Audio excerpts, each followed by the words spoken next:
Hey folks, in this video I wanted to share a few projects that I've been working on for the last many years. This particular project is an intersection of machine learning and chemistry. Uh, the goal of this project has been to identify molecules that are similar to an input molecule. And these sort of problems arise in cheminformatics. It's also a problem now that we see has become more tractable with the advent of vector search. I started working on this many years ago when I came across some problem statements amongst some of my friends in the pharma industry. The problem statement was, can we find similar molecules or similar molecule structures in patent documents specific to an input molecule? So let's take the example of a currently available medicine called ibuprofen, which is a painkiller. It has a certain molecule structure. Now, I would like to explore research papers or patents insofar as they contain molecules that are like ibuprofen or similar to ibuprofen. And to do this, there's a lot of solutions out there already, but I wanted to scratch my itch. I wanted to understand how could this be done from open source components, data that's available already, without having to actually assemble a team of chemists and pharmacy professionals to extract content from patents and research papers. That itself is a growing field of work. There have been a lot of companies doing this, and they continue to employ professionals and scientists to look at research both in terms of patents and in terms of research papers, and extract information from them manually and store it in structured formats. These are data sets that are used to inform new drug discovery approaches, to help in current research with repurposing of drugs or repurposing of molecules. There's a lot of work going on in finding new solutions or new medicinal therapies for existing problems and existing diseases. So how did I get this done? Of course, you see there's a lot of work that has gone into building this product. I'll walk you through it, and then we can dive into how some of the building blocks were stitched together. So here there is a search bar that allows you to type in a SMILES string. SMILES is the notation format for representing a molecule in two-dimensional, or basically in a way that represents its structure and a lot of other properties by using these symbols that relate to the atoms and the elements, right? So C would be carbon, oxygen, and so on. And then the way these brackets are placed depends on or reflects how some of the connections are made in the molecule structure. I won't go into it too much, but for the chemistry folks in the audience, this will be very obvious. But if you're not aware of it and you're looking to learn more, just Google SMILES and you'll get a good set of resources to learn more. So let me choose one of the examples already provided. As you do that, what you get is a list of results where there are a couple of things going on, right? This is a result molecule, and its similarity to the input molecule is 1. Now, this is very fascinating because today a lot of this is being done for in Gen AI on vectors, right? And this is what is exactly being done even under the hood. This molecule is taken as an input. It's converted to a vector a vector representation, which represents the various properties of this molecule in terms of its structure. These are called fingerprints in chemistry and cheminformatics.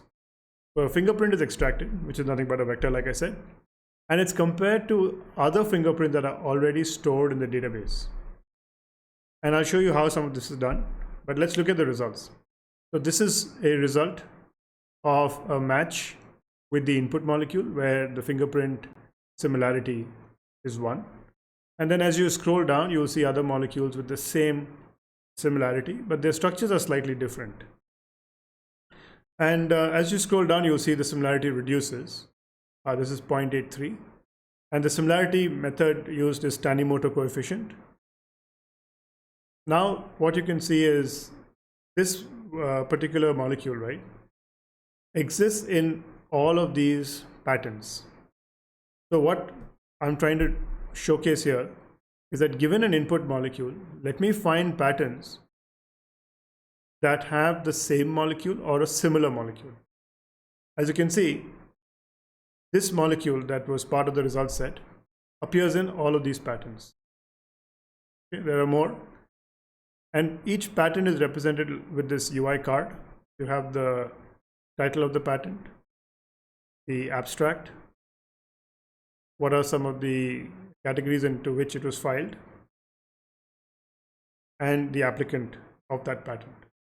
If you click on Google patent, you are taken to the website of the patents.google.com. This is a very good resource to find patents, learn about patents. You get the entire patent document here, and you can see all sorts of information being extracted in a very good UI.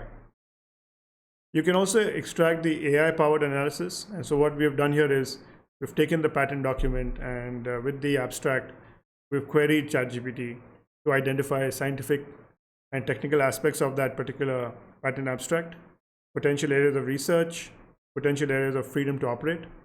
Freedom to operate is an area of understanding where if a competitor wants to enter a particular area, right, or wants to build or innovate in a particular application area, they want to understand if they have the freedom to do so by looking at the other patents out there. What are the opportunities for innovation? So this is all extracted using AI, generative AI like ChatGPT, by giving it the the title of the patent and the abstract. And this is done for all the patents that we have. Okay. The other interesting piece is, what about the applicant, right? Is the applicant doing something in that particular area and other areas? So what we've done here is we've taken the last n number of patents for this particular applicant. We've prompted ChatGPT to identify the basic focus area for that applicant, and this is the result of that. You have an executive summary and some of the main focus areas for this particular applicant. This applicant may not have had a lot of patents, or in our data set, we may not have extracted all the patents available. And some of this I'll make clear in the resulting in the next few minutes. Now, the other aspects of the results is around seeing every other molecule that is present in this patent. So the first set of results was, given a molecule, let me find other molecules that exist in patents. Now here what I'm doing is I'm taking one patent and saying, okay, tell me more about all the other molecules present in this particular patent. And I can go through this list. Okay. And if I find something that's interesting, I can use that as an input. For example, this looks like an interesting molecule. Let me search with that molecule as an input. And you can see I found 96 molecules similar to the input molecule here. And the similarity is greater than 0.4. And then you can do what you did earlier. You could just browse through the results. Okay. Let's look at one of many of the results. Anti-inflammatory pharmaceutical compositions and methods of administration. Let's say I looked at this, I read the abstract. I can then go in and look at the AI-powered analysis. This is done on demand, and we sort of store the result after it's been done once. So every time somebody comes here, they get to see the results without this particular latency. Yep. So you have a set of output here, and it sort of matches with the abstract in terms of where the research area has been and where are some of the opportunities. We can go back and we can try again. One of the other important things we've done is we have a type ahead on all the existing FDA approved medicines. Let's say you type A, you get a list of these potential medicines you can search with. It doesn't guarantee a result every time, like you see now, because we may not have the result, or the open source data set that we're using may not have the results. But for the most part, you will find information. So for example, there were 5 molecules similar to the input molecule, which was this particular medicine. and you have the results here. So how are some of these building blocks assembled? The main workhorse here is the RDKit library. And the RDKit library is a very popular library in cheminformatics and chemistry research. It allows you to manipulate, learn, put together lots of analyses pipelines that run on molecule structures. And some of these functionalities are made available in a RDKit database cartridge, which basically means that you could use this inside of a Postgres database. It's an extension, a Postgres extension that exposes many features that I've used here inside of a Postgres database.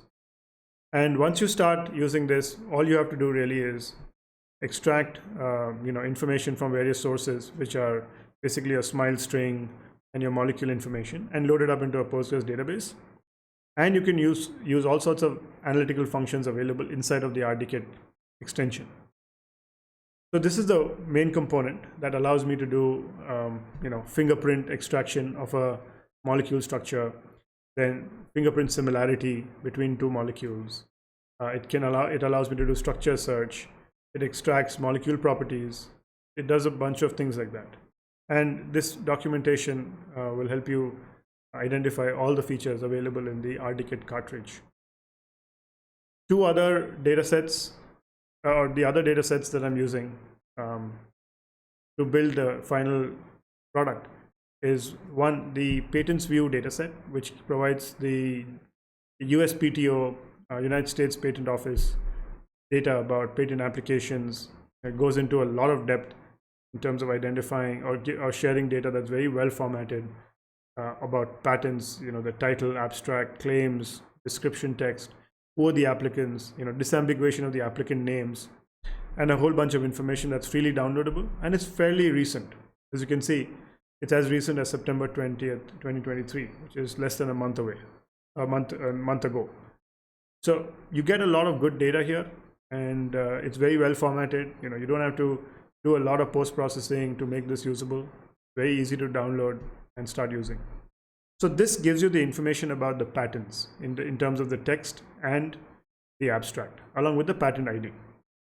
The data that provides the patent information along with the molecules comes from SureChemBL. And while you have a similar UI here, where you can type in the SureChemBL query with the smile string, or you can actually draw the molecule structure, you get a result set that is very similar to what I showcased. Of course, they are experts at doing this, so whatever they're doing is probably more reliable than the product I've built. What I have done is really to scratch my itch on building a product that's not in an internet domain. That was a domain that was very different from what I'm used to.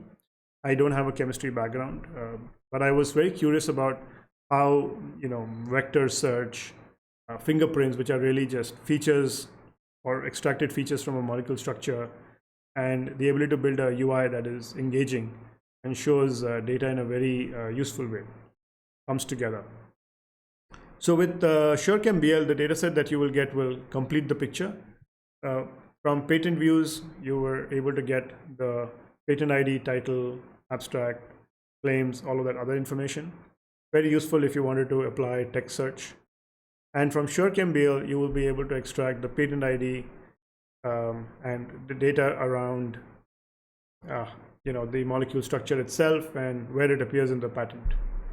I have I've actually showing you the list of documents or list of files that include that information.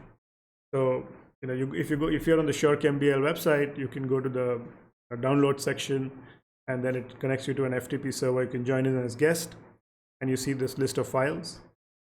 All of these files have a certain set of information that you could learn from the README.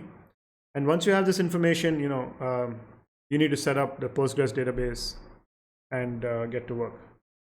But if you're looking to just use this particular solution, you can check out molecule-search.com, and you can type in your smiles queries. You can learn about which documents or patents are similar in terms of containing a similar molecule. And if you're interested in doing more with this, please reach out to me, leave a comment. I'm including a text search in this particular product, the ability to type in a chemical name or just some piece of text, and then being able to do both text and molecule search.